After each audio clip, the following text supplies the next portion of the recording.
요, what up? 아이스강입니다.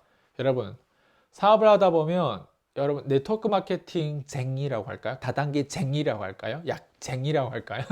예, 이런 얘기를 많이 봤을 거예요. 제가 과거에 네트워크 마케팅 했을 때 동창들에게 막 소개하라고 한다고 했을 때 저를 뭐라고 별명을 청했냐면 약쟁이가 왔다고 해요.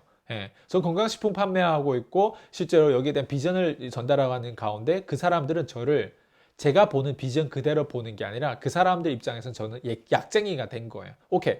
약쟁이가 되는 것까지 괜찮은데 진짜 약쟁이처럼 제가 일을 했냐? 실제로 약쟁이처럼 일을 했어요. 사람들 보면 팔지 못해가지고 실제로 제품이 얼마나 좋고 우리 제품이 뭐 어떻게 좋고 이거를 먹었을 때 그냥 그 사람 문제점을 찾기 위해서 계속 질문하고 그거 봐 그거를 한다고 했을 때 이걸 먹었을 때 좋다. 그냥 이런 얘기를 계속 하며 다녔던 기억이 나거든요. 아마 아마추어는 모두 다 경험했을 거예요. 왜? 제품이 너무 좋고 그렇게 쇠뇌가 되면 그렇게 사업을 해요. 근데 중요한 건 제가 오늘 뭘 표현하고 싶냐면 여러분 사업은 정말 사업자답게 판을 보고 쫙 전략이든 실천에 대한 카테고리든 비전을 정확하게 가지고 있어야 돼요. 로드맵을 쫙 가지고 계속 이 로드맵에 대한 기술적인 부분들을 계속 리서치를 받고 그러니까 발전해야 되는 부분들이지만 여러분 예.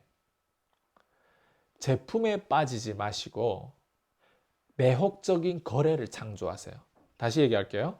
제품에 미쳐있지 마시고 매혹적이고 매력적인 거래를 창조할 줄 알아야 돼요. 이 말은 무슨 말이냐? 여러분들 그 소비자, 자영업자든 누구든 여러분 파트너든 여러분 함께 하고 일을 하고 있는 분이든 정말 매력적인 거래를 할 수 있어야 돼요. 전 예전에 거래라는 단어가 네트워크 마케팅에서는 금지 단어가 됐어요. 거래를 하면 안 된다, 뭐 어떻게 하면 안 된다. 물론 여러분 동거래 같은 건 하면 안 되겠지만 여러분 전반적인 이익 구조를 만드는 자체 안에서 결국에는 그 거래, 결국엔 내 말 한마디가 그 거래 안에 중요한 키워드로 자리 잡을 수 있는 거거든요. 거래라고 하는 건 뭐예요? 여러분, 거래를 우리가 좀 더 긍정적으로 본다고 했을 때는 실제로 내가 가지고 있는 이것과 본인이 가지고 있는 저것, 이거를 교환하는 거가 거래 아니에요? 근데 교환하기 위해서 왜 나랑 교환하고 왜 그들하고 교환하지 말아야 되는지에 대한 그 이익 구조를 정확하게 디자인하고 내가 약속을 지켜가고 이익 구조를 만들어가고 그걸 얼마나 오래 그리고 얼마나 또 exponential 어떻게 우리가 기하 증식 뭐 아무튼 막 1대 1, 2, 2, 4, 막 8 이렇게 되는 거를 뭐라고 하는지 모르겠어요 한국어로. 아무튼 이렇게 막 증가할 수 있게끔 거래를 할 수 있고 이익 구조를 만들 수 있는 이런 매혹적인 거래를 여러분 상상할 수 있어야 돼요. 예를 들어 볼게요. 전 부동산을 되게 좋아하는 사람이에요.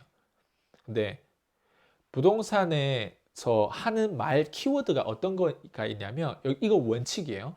내가 그 집 자체의 사랑에 빠지지 말라고 했어요. 그냥 그 거래 자체의 사랑에 빠지라는 말이 있어요.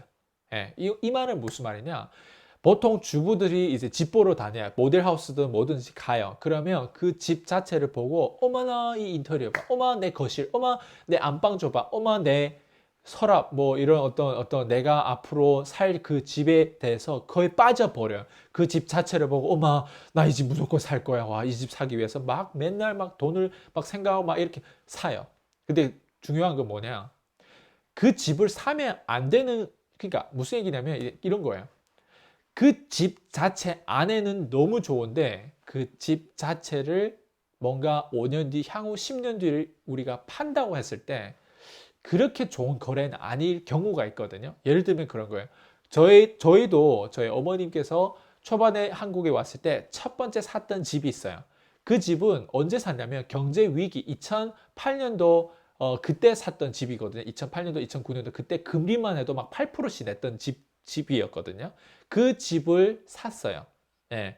그것도 대출을 해서 사서 그거에 대한 이자를 8%씩 갚아가면서 사는데 그 집이 저희 어머니 같은 경우는 외국인이다 보니까 이게 아파트인지 다세대인지 연립인지 이걸 모르고 산 거예요. 근데 사고 보니까 연립이고 그리고 사고 보니까 그 집 그렇게 좋은 위치도 아니고 실제로 팔려고 해도 잘 팔려지지 않는 거예요. 근데 안에 인테리어 보면 너무너무 좋은 거예요. 인테리어 자체가. 예, 너무 이쁘게 아담하게 잘 했고. 그래서 거기에 빠져서 사는 이 거래가 재밌는 거 제가 얘기할게요. 2008년도, 9년도에 산 집이 지금 2020년도 아직도 남아있는데 그 집이 무려 경제 위기 때 집을 샀으면 보통 1억, 2억 정도는 우리가 벌 수도 있거든요. 그 집이 무려 피가 얼마 붙었냐면 1,000만 원, 2천만 원 정도 붙었어요. 그것도 재밌는 거 뭐냐면 피 2천만 원 원래 원가보다 2천만 원 추가해서 파는데 사는 사람 많지 않은 거예요. 없는 거예요. 한번 팔아 보려고 노력해 봤거든요. 여러분 이해돼요? 무슨 말인지? 이렇게 내가 거래를 잘하는, 매력적인 거래를 창출할 수 있다면 결국엔 제품에 빠지지 않을 거예요. 내가 자영업자한테도 내가 거래를 하는 데 있어서 제품에 빠지지 않을 거예요. 이걸 여러분들 이해하고 있어야 돼요.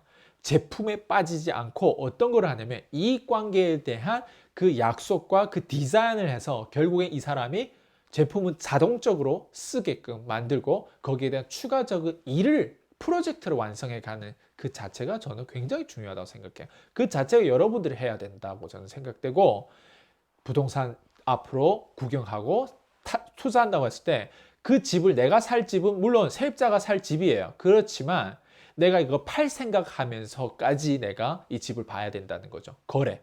앞으로 내가 인하면 아웃 했을 때 내가 돈을 얼마 벌 수 있을 때 거기까지 플러스 생각하는 사람들은 그래도 어느 정도 머리가 도는 사람이에요. 근데 집만 보고 산다? 그냥 내 제품이 좋아요. 이걸 사주세요. 이게 아니라는 거죠. 그 이상을 보고 우리가 네트워크 마케팅 할 줄 알아야 되고 그 이상을 보고 우리가 거래를 창출하는 그런 멋진 리더가 되기를 여러분 진심으로 기원할게요. 여기까지 할게요. 피스.